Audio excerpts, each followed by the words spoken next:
Symmetry is like really good now. I mean, I feel like nobody's been talking about this thing. It's one of those guns that just flies under the radar because, well, it's a scout rifle. And let's be real here, they're not really shaking up the meta anytime soon, and they haven't really that much in the past outside of like, I don't know, Polaris Lance that one time. But recently, they got a change to where now it basically gives you bolt charge for free. Essentially, dynamic charge. When you gain a single stack of dynamic charge, you can swap modes, and that mode will grant you bolt charge. Now, this is a very easy requirement that just allows you to just have infinite bolt charge all the time. Right now, you see no dynamic charge.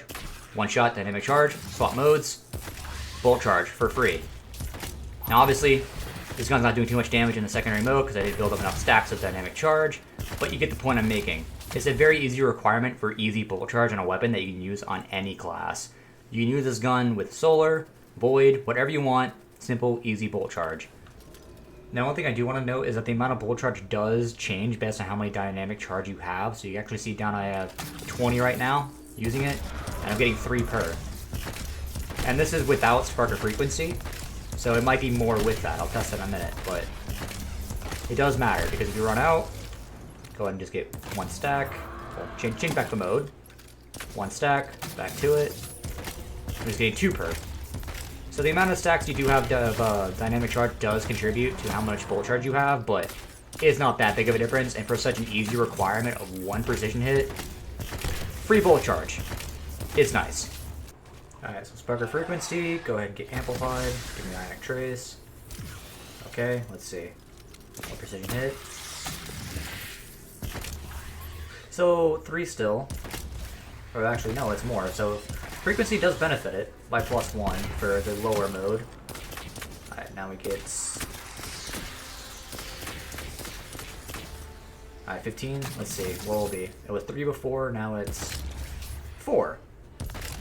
So sparker frequency does benefit it by like +1. So if you are below 10 revolution stacks, it'll be 3 bolt charge. And if you have above 10 revolution stacks, it'll be 4 bolt charge.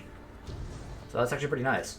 Symmetry is definitely a gun you should just keep your eyes on, because if the artifact has any sort of increases for scout rifles in the future, you know, right now we are an artifact that has some arc heavy stuff, so this definitely does take some benefit from that as well. But scout rifles are still a bit weird, and while bolt charge for free is very nice, it still isn't enough to really make me go crazy for this thing.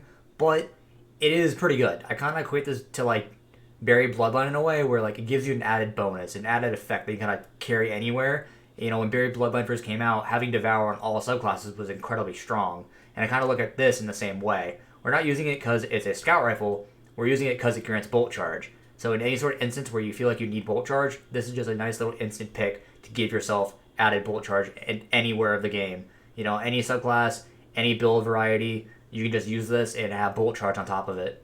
Alright, now as for the build I've been rocking with this gun, Mantle of Battle Harmony. You know, I wanted to try maybe Eternal Warrior on Titan, but I kind of felt like if I'm on Titan, I might as well just use the Bolt Charge Barricade, but I didn't want to have to use that. I wanted to rely more on the Bolt Charge from Symmetry. So Mantle of Battle Harmony, pretty good pick for this, allowing this gun to just give you your super back incredibly fast, and when you do have your super active, you deal even more damage with Symmetry. It's just an all-around good combo, and I've been enjoying it recently in Ultimate content. As for the subclass, Arc Soul and Ionic Sentry, that's just easy going. Just allows you to have even more damage with this build, just tacked on top, where you don't really have to think. You just kind of throw your sentries, drop your rifts, and you're just dealing more damage. Super, go for Storm Trance. This is because when we use Mantle Battle Harmony, we basically get our super in almost like 30 to 45 seconds. It's incredibly fast. If you're getting a lot of kills with Symmetry, you basically have your super almost all the time. As for fragments, Spark of Frequency, we already established it gives you +1 to how many bolt charge stacks you get with Symmetry. This is incredibly helpful. It allows you to keep that bolt charge up even more. Spark of Amplitude, Orbits of Power are very powerful. Never sleep on this. I will always use this in basically every ARC build I use. Spark of Shock, this makes it to where all of our buddies now jolt targets, which is incredibly strong. And Spark of Resistance is also a no-brainer pick because we're going to be surrounded, and in any sort of situation where you are surrounded, it's good to have damage resistance. So, also an instant pick. Mods are nothing too crazy. Arc Loader, triple surges, so that way if I don't have my super, I can still get a benefit to my gun damage. Ashes to Assets, Dynamo, Kinetic Charge Siphon, so our kinetic and arc weapons drop more orbs. And Reaper, Time Dilation, Powerful Attractions. Moral of the story, Symmetry is a much better gun now. I actually think it's kind of above average. It's not doing anything too crazy, but it's good enough to where it's warranting a place in your build nowadays. Free bullet charge, incredibly strong. Kind of like sitting behind a Storm's Keep barricade 24/7 because you just have it up all the time almost. So don't sleep on this gun. Give it a try and, let me know what you think.